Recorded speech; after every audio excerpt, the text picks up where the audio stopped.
Friends, hope you all fine and preparing for UGC NET exam.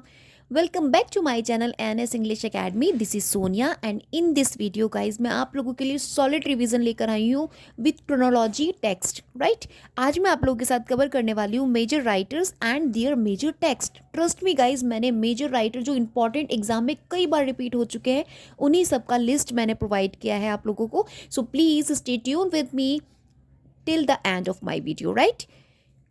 पहले जो हमारे writer है जिन्हें मैं कवर करने वाली हूँ मिखेल फोको, जो कि फ्रेंच फिलोसोफर हैं जिनका टाइमिंग पीरियड है guys 1926 to 1984। Remember the timing period of particular और मेजर राइटर्स, क्योंकि इनसे भी आप क्रोनोलॉजी के क्वेश्चंस को इजीली आंसर कर सकते हैं in your exam right. So अगर हम मिखेल फोको की बात करें जो ये फ्रेंच फिलोसोफर है गाइस, एंड इनका जो फर्स्ट वर्क है madness and civilization which came in the year 1961 right. Next we have the birth of clinic came in the year 1963. Next we have death and the labyrinth which came same 1963 right. Next we have the order of things, this came in the year 1966. And next we have what's an author, ये इनका 1969 में आया था और इसी का response था। ये किसका रिस्पॉन्स था गाइस? जो रोनाल्ड बार्थ ने डेथ ऑफ द ऑथर लिखा था 1967 में, उसी का रिस्पॉन्स और आंसर इन्होंने दिया था मिखेल फोको ने in his text words and author which came in the year 1969। और जो रोनाल्ड बार्थ का था वो आया था आपका 1967 में right. Next we have this is not a pipe which came in the year 1973। Next we have the birth of biopolitics 1979 and The Courage of Truth 1984 right. So guys I have a small trick, एक छोटी सी trick है मेरे पास जिससे आप इन text को इजीली लर्न कर सकते हैं। देखिए इनका जो फर्स्ट वर्क है मिखेल फोको का वो है मैडनेस एंड सिविलाइजेशन। तो आप ऐसे बोल सकते हैं सबसे पहले इंसान मैड हुआ, मैड होने के बाद उसे क्लिनिक की ज़रूरत पड़ी राइट। इनका सेकंड वर्क है द बर्थ ऑफ क्लिनिक। तो देखिए सेकंड उनको क्लिनिक की ज़रूरत पड़ती है और जब वो क्लिनिक चले जाते हैं तो उनको कोई असर नहीं मिलता। उसके बाद क्या हो जाती है, उनकी डेथ हो जाती है क्लिनिक जाने के बाद। और जब उनकी डेथ हो जाती है फिर ऐसा बोला जाता है कि अब सभी चीज़ें जो भी हम करेंगे ऑर्डर में करेंगे राइट। तो दीज आर दी क्रोनोलॉजी। इससे आप इनके चार वर्क्स जो है madness, clinic, death and order, आप इन चारों वर्क्स की क्रोनोलॉजी में इनको याद कर सकते हैं। This is the small trick I use. जब मैंने इनको प्रिपेयर किया था तो मैंने इसी तरीके से याद किया था एंड ट्रस्ट मी गाइज मुझे अच्छे से क्रोनोलॉजी लर्न थी इनकी okay. So guys next writer we have Edward Said, जिन्हें हम पोस्ट कॉलोनियल में स्टडी करते हैं। इनका जो टाइमिंग पीरियड है 1935 to 2003 right. Remember the year of and the timing period of Edward Said. इनके कुछ वर्क्स हैं जो मोस्ट इंपॉर्टेंट है guys. First we have beginners, जिसका सब टाइटल है इंटेंशन ऑफ मेथड, ये आपका 1975 में पब्लिश हो रहा है right. And next we have orientalism right, this came in the year 1978। Most important text है, कई बार एग्जाम में मैचिंग्स में आपसे पूछा जा चुका है इन कॉम्पिटेटिव लिटरेचर एग्जाम्स में, यूजीसी नेट इंग्लिश के एग्जाम में। Next we have the world text and the critic, this came in the year 1983 right. And then we have culture and imperialism, ये भी इनका मोस्ट इंपॉर्टेंट टेक्स्ट है guys. ये आपका 1993 में पब्लिश हो रहा है। इसको लेकर भी, इस टेक्स्ट के भी कई बार मैचिंग्स में आपको पूछा जाता है right. Next we have out of peace a memoir which came 1999। And next we have parallels and paradoxes which came 2002. And next and last work we have culture and resistance, this came in the year 2003 right. Next author we have Gayatri Spivak, जो कि female है। इनको हम उसके लिए subaltern culture के लिए subaltern की बात ये करती हैं, उसके बारे में हम इनको जानते हैं। उससे रिगार्डिंग 1942 इनका टाइमिंग पीरियड है और इनके जो टेक्स्ट है वो भी बहुत इंपॉर्टेंट है। एग्जाम में इनके टेक्स्ट और उनकी ईयर अक्सर पूछ ली जाती है। First we have three women text which came in the year 1985। Next we have in other worlds that came 1987। And then we have can the subaltern speak, ये इनका मोस्ट इंपॉर्टेंट टेक्स्ट है और इस टेक्स्ट से, इस particular text से कई बार question आ जाता है। ये आपका 1988 में पब्लिश हुआ था। आउटसाइड द टीचिंग मशीन, ये नेक्स्ट है इनका जो कि 1993 में हुआ था। And next we have a critic of post-colonial reason. This came in 1999. And last we have death of a discipline जो आपका आया था 2003 में. Next guys we have Marshall McLuhan जो कि कैनेडियन ऑथर हैं. इनका जो टाइमिंग पीरियड है 1911 है एंड इनके जो इंपॉर्टेंट वर्क्स हैं इन क्रोनोलॉजी में लॉज ऑफ मीडिया 1951 में पब्लिश हुआ है, Gutenberg galaxy 1962, understanding media 1964 and then we have war and the peace in the global village. This came in the year 1968. And next we have the medium and the light. That came 1999. Guys जो इनका understanding media 1964 है, इसमें इस work में इन्होंने अपनी important phrase the medium is the message, इस phrase को कॉइन किया था. मोस्ट इंपॉर्टेंट टेक्स्ट है, एग्जाम में पूछा जा चुका है, इसीलिए मैंने इनके आपको वर्क क्रोनोलॉजी दी है. क्योंकि गाइस कल्चरल स्टडी में अगर हम इन राइटर्स की बात करें तो इनकी अक्सर वर्क क्रोनोलॉजी आपसे पूछी जाती है, राइट. सो प्लीज़ इनके टेक्स्ट को एक बार गो थ्रू करके ज़रूर से जाइएगा. Next guys we have Angela McRobbie जिनका टाइमिंग पीरियड 1951 है. ये यूथ कल्चर की बात करती हैं एंड इनकी जो इंपॉर्टेंट टेक्स्ट है फेमिनिज्म एंड यूथ कल्चर जो आपका 1990 में आया था. Then we have post modernism and popular culture. Popular culture में हम इनको स्टडी करते हैं और ये इनका आया था 1994 में. And then we have in the culture society. This came in the year 1999, right. Next we have Stanley Fish guys to whom we study in reader response theory जो आपकी 1960s और 70s में डेवलप हो रही थी. तो Stanley fish को हम रीडर रिस्पॉन्स थियोरी में पढ़ते हैं और इनके इंपॉर्टेंट टेक्स्ट जो हैं एग्जाम पॉइंट ऑफ व्यू से वो हैं हमारे सरप्राइज्ड बाय सिन. मैंने इनके सब टाइटल मैंशन नहीं किए बट आपको जो इसका मेन टाइटल है मैं बता रही हूँ इस वर्क के. Surprised by sin which came in the year 1967. Is there a text in this class? This came in the year 1980s. And how to write a sentence. This is also published in same year 1980, right. And next we have the trouble with principle. This came 1999. Remember the years of publication as well as the text and the author name क्योंकि आपसे chronology में इस तरीके के question अक्सर और every year guys repeat होते हैं. So please make a note of it. So guys next हम पढ़ेंगे वॉल्फगैंग आइजर. वॉल्फगैंग आइजर जो हम जिन्हें भी हम रीडर रिस्पॉन्स थ्योरी में स्टडी करते हैं 1926 टू 2001 इनका टाइमिंग पीरियड है. सेम देखिए जो मिखेल फोको का है, मिखेल फोको का भी 1926 टू 2004 है और इनका जो टाइमिंग पीरियड है वॉल्फगैंग आइजर का 1926 टू 2001 है.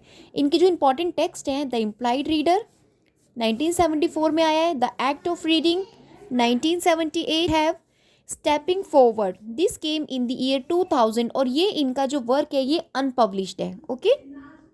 Next guys we have Ronald Barthes most important structuralist जिनका टाइमिंग पीरियड है 1915 टू 1980s. इस पर्टिकुलर राइटर से बहुत से क्वेश्चंस आपको एग्जाम में देखने को मिल जाएंगे. सो मैंने यहाँ पे क्रोनोलॉजी सेट की है जो इनके इंपॉर्टेंट टेक्स्ट हैं. So first we have writing degree zero. This came in the year 1953. Methodologies 1957, The Last Happy Writer 1964, The Death of the Author Most Important Text written 1967, Saja and ऐसे ये भी इनका important है जो कि 1970 में आ रहा है. The pleasure of the text this came 1977, a love discourse 1977 and camera lucida this came in 1981. जो इनका वर्क है साजा एंड ऐसे इसमें इन्होंने राइटरली एंड रीडरली टेक्स्ट के बारे में बात की है, राइट. सो गाइज ये तो मैंने आपको क्रोनोलॉजी बताई है कुछ इंपॉर्टेंट राइटर्स की.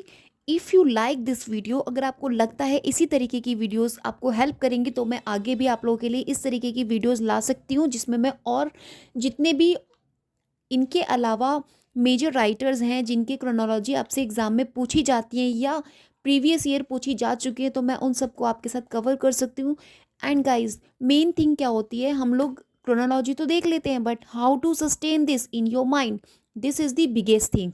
अब इसके लिए आपको क्या करना है. सो देखिए आप जैसे फ़ोन नंबर्स होते हैं वी हैव मोबाइल नंबर, तो आप इनको इस तरीके से भी लर्न कर सकते हैं. जैसे if I talk about the एडवुड सैद के जो इंपॉर्टेंट वर्क मैंने अभी आपके साथ डिस्कस किए इन क्रोनोलॉजी मैनर, तो देखिए इसका जो लास्ट डिजिट है 75. So you guys can write here 75. Next we have 78, 83, 93, right, 99, इस तरीके से 02 एंड 03। गाइज इफ़ यू अगर आपको ये ट्रिक भी काम आती है तो आप ऐसे भी कर सकते हैं, इनके 2 डिजिट्स को कर सकते हैं, जैसे कि 75 में आपका आ रहा है beginners intention of the method. लेकिन ये ट्रिक आपकी जब वर्क करेगी जब आपके अच्छी नॉलेज होगी, आपके माइंड में सस्टेन होंगे पर्टिकुलर टेक्स्ट। जैसे कि अगर मैं ओरिएंटलिज्म की बात करूँ, this is the famous text written by Edward Said, और इसका जो ईयर है पब्लिकेशन, तो इसका ईयर है आपका 78। तो इसकी आप लास्ट वाली 2 डिजिट को रिमेंबर कर सकते हैं। आपकी बर्थ ईयर जो है, आपके फैमिली मेम्बर्स की बर्थ ईयर है, उनसे भी आप इन ईयर्स को रिमेंबर कर सकते हैं, सस्टेन कर सकते हैं in your mind. This is the trick guys, बहुत ज़्यादा fabulous. I am just discussing with you, क्योंकि ये आपको बहुत हेल्प करेगी एग्जाम में अपने माइंड में सस्टेन करने के लिए, क्योंकि we have numbers of text, numbers of years and numbers of writers. तो how to remain sustain all of them in our mind. तो इसको करने के लिए आपको ट्रिक प्ले करनी पड़ेगी। This is the smart way by which you guys can easily sustain all the things in your mind. अगर आप इन्हें सीरियल वाइज रीड करेंगे डेली। और एक अच्छा तरीका और भी है, इफ़ यू हैव टाइम 10 और 20 minutes daily, so you have to at least इनको देखना है आपको, और जल्दी से आपको इनको रीड करना है, रिसाइट दैम। ओके, अगर आप इन्हें रिसाइट भी कर सकते हैं ईजिली, तो भी आप इन्हें अपने माइंड में सस्टेन करके रख सकते हैं, राइट। सो मैंने अभी 2-3 आपके साथ शेयर करी है। और देखिए एक चीज़ और है, आप ऐसे भी कर सकते हैं। सपोज आई हैव दिस 1993, आप इस ईयर को याद कर लीजिए 1993। Suppose this is your birth year, okay 1993। तो आपने ये वर्क देख लिया, culture and imperialism bye Edward said. अब इसी ईयर में जो और मोस्ट इंपॉर्टेंट टेक्स्ट है उन्हें आप सस्टेन कर लीजिए। फॉर एग्जाम्पल देखिए गाइस, 1993 अभी मैंने आपको बताया है कि culture and imperialism bye Edward said का इंपॉर्टेंट वर्क है। एंड देखिए गायत्री स्पाइवाक ने भी 1993 सेम ईयर इन्होंने क्या लिखा है, आउटसाइड द टीचिंग मशीन। तो आप इस तरीके से याद कर सकते हैं 1993, दिस इज योर ईयर। जिसका भी बर्थ ईयर है उसे आप रिमेंबर कीजिए। यहाँ पे आप लिख सकते हैं culture and imperialism, culture and imperialism. But you have to remember कि ये है किसका है, इम्पेरियलिज्म। एंड नेक्स्ट हमारे पास कौन सा वर्क आ गया, outside the teaching machine, outside the teaching machine, right. ये आपका गायत्री स्पाइवेक का हो गया, और ये आपका एडवर्ड सेड का हो गया। This trick also work. देखिए अब जैसे 2003 है तो यहाँ पे डेथ ऑफ अ डिसिप्लिन लिखा जा रहा है गायत्री स्पाइवेक का। और अभी मैंने आप लोगों के साथ गाइस डिस्कस किया था 2003 में कल्चर एंड रेसिडेंस, जो कि आपका किसने लिखा था, एडवर्ड सेड ने, राइट। इसके अलावा और भी टेक्स्ट जो मैंने अभी आपसे मेंशन किए, जो सेम सेम ईयर आपको मिल रहा है, उसको आप सस्टेन करके अपने माइंड में रख सकते हैं, राइट। देखिए guys, this is the example. जैसे मैंने 1936 ये मैंने ईयर लर्न किया हुआ था, मुझे अच्छे से रिमेंबर था। अब इससे रिलेटेड जो भी इसमें इंपॉर्टेंट टेक्स्ट आ रहे हैं, मैंने इस तरीके से इनका लिस्ट बना लिया था। जैसे देखिए द फिलोसफी ऑफ रिटोरिक, ये आपका आई रिचर्ड्स का है। द मिरर इमेज, ये लकान ने दिया है। Understanding poet by books Brooks, ये आपका रॉबर्ट पेन ने दिया है। And we have next transitions and development in English poetry, ये आपका FR लेविस ने लिखा है। द गोल्डन बग, जो कि आपका किसमें इन्होंने जेम्स फ्रेजर ने लिखा है। तो इस तरीके से 1936 में जितने भी ईयर पब्लिश हुए हैं इंपॉर्टेंट टेक्स्ट, मैंने इस तरीके से गाइस देखिए लिस्ट बनाई है। और इसको मैं क्या करती हूँ, फिर अपनी वॉल पे पेस्ट कर लेती हूँ। वॉल पे पेस्ट करने के लिए मुझे क्या करना पड़ता है, दिन में if I get up early in the morning, तो मैं क्या करती हूँ 10 मिनट्स जल्दी से इनको देख लेती हूँ इन टेक्स्ट को। और उसके बाद जब मैं सोती हूँ, सोने से पहले भी before go to the bed, मैं क्या करती हूँ, इन सारे टेक्स्ट को एक बार रिवाइज कर लेती हूँ। जस्ट लाइक दैट मैनर, जैसे कि हम लोग जब भगवान की पूजा करते हैं ना, और हम क्या करते हैं, आरती गाते हैं। अगर हम डेली उसी आरती को रिपीट करते हैं तो हमें इतनी अच्छे से लान हो जाती है, बहुत जल्दी जल्दी से बोलने लगती है। तो सेम वे गाइज मैंने प्रैक्टिस किया था। If you do this in last your examination days, आपको बहुत हेल्प करेगा। मैंने आपके साथ डिस्कस किया है, this trick will really wonderful. अगर आप एक बार इसको ट्राई करते हैं तो आपको हेल्प मिलेगा। क्योंकि हम जब पढ़ाई को पढ़ाई के तरीके से पढ़ते हैं तो हम गाइस कहीं ना कहीं टायर्ड हो जाते हैं, right. So if you want to release और want to relax your self, you have to change the method of learning. So this is the method gives you pleasure as well as आपको ऐसी feeling आएगी कि आप पढ़ नहीं रहे, you are just reciting something, something play is going on in your life. तो इस तरीके से आपका आराम से और टेक्स्ट भी इंपॉर्टेंट कवर हो जाएगा। देखिए जैसे ये 1957, और यहाँ पे आपके बर्थडे पार्टी जो आपका हैरोल्ड पिंटर का प्ले है 1957 पे आ रहा है ना। Synthetic structure by Noam Chomsky ने सिंथेटिक स्ट्रक्चर दिया है। Next we have Gitanjali Shree, right.